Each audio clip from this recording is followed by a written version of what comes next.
آکادمی صفا در تورنتو با افتخار میزبان ورکشاپی با محسن نامجو.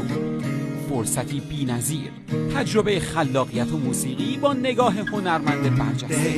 این رویداد با پوشش خبری CBM با حضور هنرجویان به صورت حضوری آنلاین برگزار شد.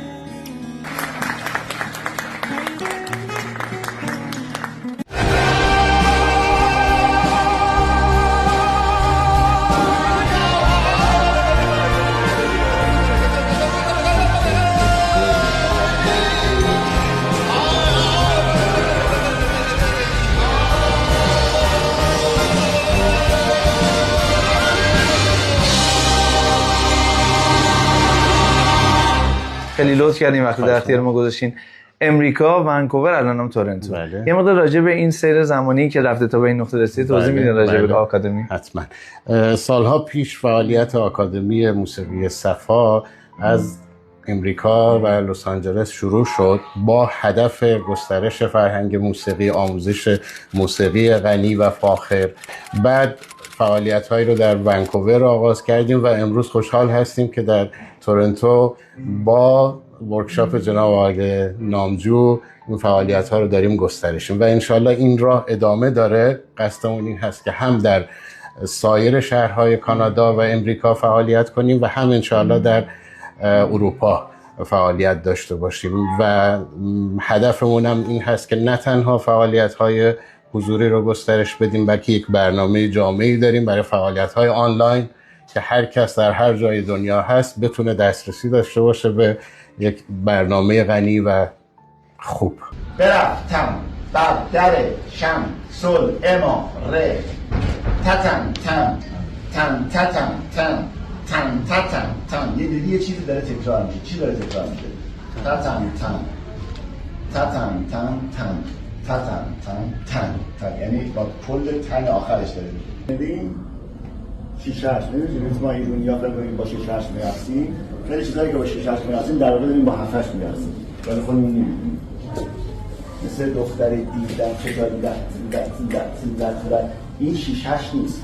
هر ریتمی در جهان موسیقی، هر ریتمی با یک آبه شناخته میشه. آبه به نوع ریتمه. معمولاً همین حدود زمانی که من برای خودش بودم دیگه تا این سیاه دیگه یکه. اینه حدود 1 ثانیه.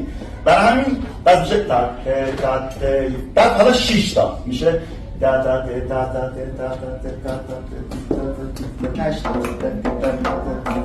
این چیزیه که تو DNA ماست، یعنی امکانه داره بشنویم اینجوری نشیم. این ورکشاپ ها رو چطور دیدین؟ چقدر تاثیر گذاشته کلا تو روند کار؟ خب ورکشاپ ها قطعا مؤثر هست، مخصوصا برای کسایی که به صورت تخصصی موسیقی رو دنبال میکنن. قطعا مؤثر هست و خب میتونه در ایجاد انگیزه و علاقه برای به اصطلاح هنرجویان موسیقی کمک بکنه و خب برای اینکه شناخته بشه این نوع موسیقی افراد مختلف در این فعالیت میکنه. بسیار عالی. نظر راجع به این ورکشاپ هایی که الان یکیشو لطف می‌کنید امروز برگزار می‌کنید تو آکادمی صفا، نظرتون راجع به این ورکشاپ ها چطوره؟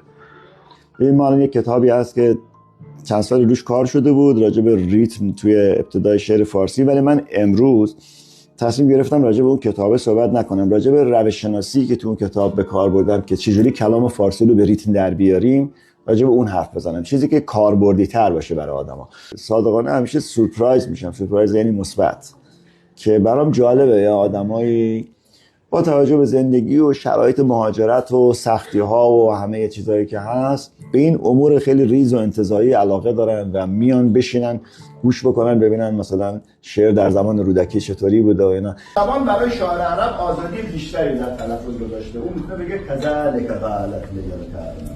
تو زبان فارسی هم شوخی نداره. یه دونه به هم بریزن باعث خنده شما میشه. میخوام بگم مثل اون یارو که جمع شاعرها رفت ادعاش میشد رو من تو ریتم همه چی اصلا اینا بهتره.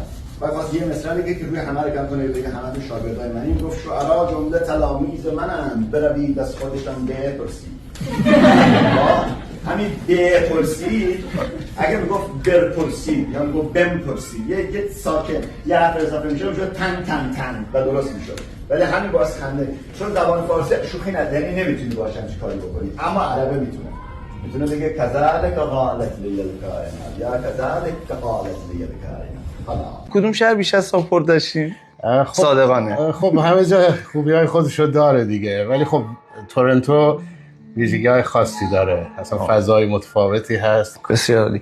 چه انتظاری از کامیونیتی ما ایرانی‌ها دارین؟ خب کامیونیتی خیلی کارا میتونه بکنه، خیلی قطعا اینکه حمایت کنه از این نوع فعالیت‌ها، همراهی بکنه. خوشبختانه خب تا امروز هم همراهی خوب بوده، استقبال خوب بوده، خب فعالیت‌های زیادی هست توی این شهر، ولی خب خوشبختانه استقبال خوب شده.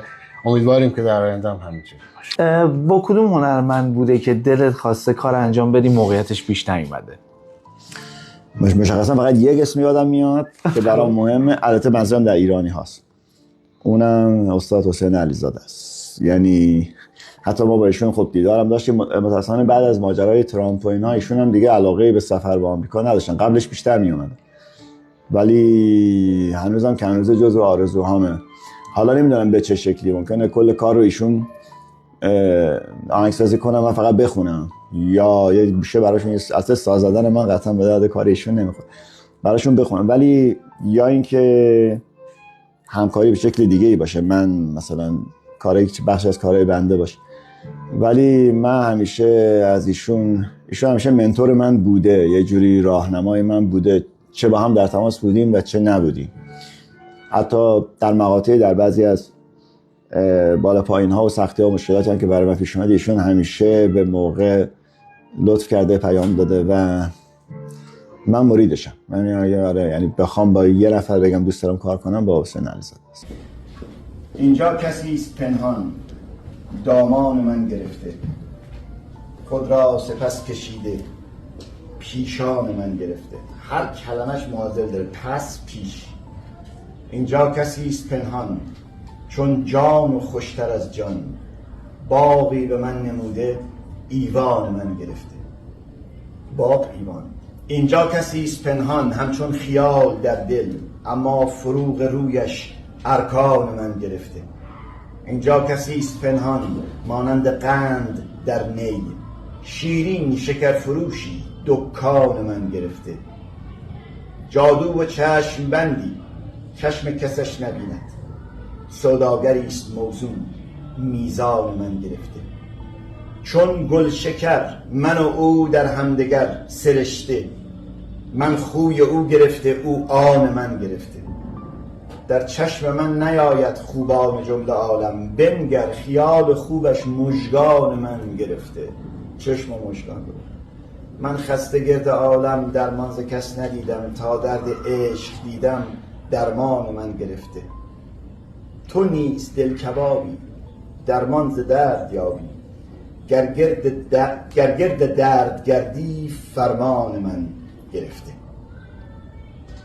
بشکن طلسم صورت بگشای چشم سیرت، تا شرق و غرب بینی سلطان من گرفته. من دامنش کشیده که نوح روح دیده، از گریه عالمی بین طوفان من گرفته. تو تاج ما و آنگه سرهای ما شکسته، تو یار غار آنگه یاران من گرفته. گوید ز گریه بگذر زان سوی گریه بنگر، عشاق روح گشته ریحان من گرفته.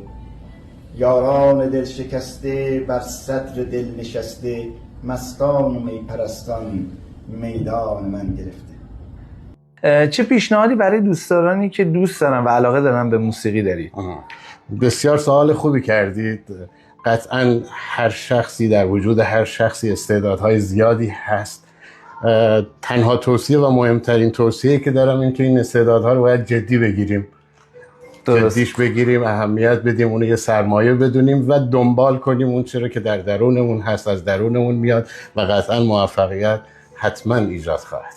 ببین اینو برای اشاره کردید، این تحقیقات و این صحبتی که در اون شعر کلاسیک فقط صرف میکنه یا اینکه تو شعرهای یا هر شعری که بیت، آره شعری که معذور چرا صرف میکنیم؟ مثلا بیابان را سراسر مه گرفته است. با اینکه وزن مساوی نیست ولی خب هر جاش که هست. آره اصلا آخرین یه بخش این کتاب، حالا نمیخوام دیگه سرتون در میاد، یه بخشش راجع به اینه که در واقع هیچ تحولی در ریتم نیست. تحولی در کوتاه بلندی ابیات در خطوطه. یعنی نیما هم ریتم کلاسیک داره عموما و جالبه که از تأثیراتی که رو نیما می‌بینی میتونی بفهمی که بیشتر از جنس ریتم‌های قرن 4 و 5 این کتابن. اتفاقاً بیشتر نیما معلومه که آره مثل رودکی خونده بود. اگه میخواید ورکشاپ‌های پیش رو از دست ندید حتما پیج آکادمی صفا رو فالو کنید.